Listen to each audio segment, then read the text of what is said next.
ఎప్పుడైతే మనం సాతాను ప్రేరణకు లొంగి తప్పు చేస్తామో, వినండి బాగా, తప్పు చేయటం అనే మొదటి శోధన అయిపోయిన తర్వాత, సైతానుగాడు మన చేత తప్పు చేయటం, పొరపాటు పడటం, డిస్టర్బ్ అవ్వటం అనేటువంటి శోధన అయిపోయిన తర్వాత వాడు తెచ్చే రెండో శోధన లేదా వాడు వేసే రెండో బాణం ఏంటో తెలుసా? నిరాశ, నిరుత్సాహం, కృంగుబాటు. మన వల్ల తేడా జరిగిందాకా ఒక ప్రేరణ, జరిగిన తర్వాత మరో ప్రేరణ. ఏంటంటే, నువ్వు నమ్మకమైన భక్తుడవు కాదు, నమ్మకస్తురాలైన భక్తుడవు కాదు, దేవుడు ససేమిరా నిన్ను అంగీకరించడం, ఒప్పుకోడు నిన్ను. తకవి నువ్వు పరమ నీచాతి నీచమైన మనస్తత్వం నీది, నీ ఆలోచనలన్నీ విషతుల్యం. ఆయన పరిశుద్ధుడు, ఆయన నీతిమంతుడు, అగ్ని ఆయన. నువ్వెక్కడ? నువ్వు బొగ్గు కంటే దరిద్రం.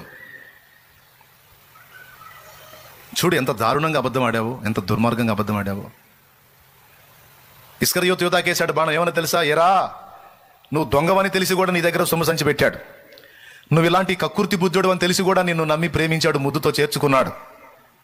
ఎరా, నువ్వు ఇలాంటి వంచకుడు అని తెలిసి కూడా నీకు స్వస్థపరచు వరమును, దయ్యములను వెళ్ళగొట్టే వరమును, ప్రతి విధమైన వ్యాధిని స్వస్థపరిచే వరమునిచ్చాడు రా, నీకు అధికారం ఇచ్చాడు. నువ్వు ద్రోహి అని తెలిసి కూడా ఇచ్చాడు నీకు. అలాంటి నీతిమంతుణ్ణి, అలాంటి ప్రేమామూర్తిని, అలాంటి నిరపరాధిని అప్పచెప్పటానికి మనసు ఎలా వచ్చిందిరా దుర్మార్గుడా? ఇంకా క్షమిస్తాడు రా నిన్ను? ఇంక నీకు అవకాశం ఉంటుందిరా? నీ పాపానికి మిష ఉందా? నీ దుర్మార్గానికి ఇంకా అంతుందా? అలా యేసు దగ్గర క్షమాపణ ఉందా? నువ్వు తిరిగి మళ్ళీ ఆయన శిష్యుల్లో ఒకటిగా కొనసాగే ఛాన్స్ నీకుందా? ఆ నిరపరాధి నీతిమంతుని రక్తాన్ని అప్పచెప్పావు కదరా దౌర్భాగ్యుడా, దుర్మార్గుడా. ఏ నిరాశపడ్డాడు.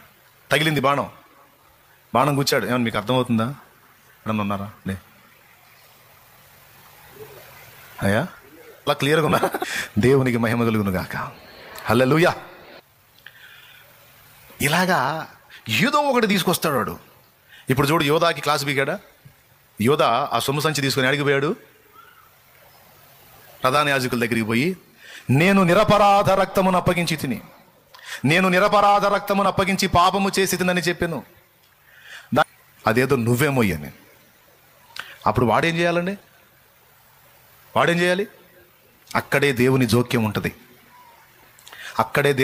ఉంటుంది. కానీ యోధాకి అది జరగాలి. ఎందుకంటే హార్ట్ఫుల్గా, హృదయపూర్వకముగా అప్పచెప్పి, హృదయపూర్వకముగా ప్రభువుని తిరస్కరించినందున వాడు తిప్పుకోవటానికి దేవుడు అవకాశం ఇలా. కానీ సీమోను పేతురికి ఇచ్చాడు. దేవునికి స్తోత్రం. హల్లెలూయా. ఏంటో తెలుసా? వాడు ఆ డబ్బు తీసుకెళ్ళి దేవాలయంలో పడేసి దేవుని వేడుకుంటే బాగుండేది, లేదా ప్రభు దగ్గరికి వెళ్ళి ప్రభువా నన్ను క్షమించు అని ఎక్కడన్నా ఉండి మొత్తుకుంటే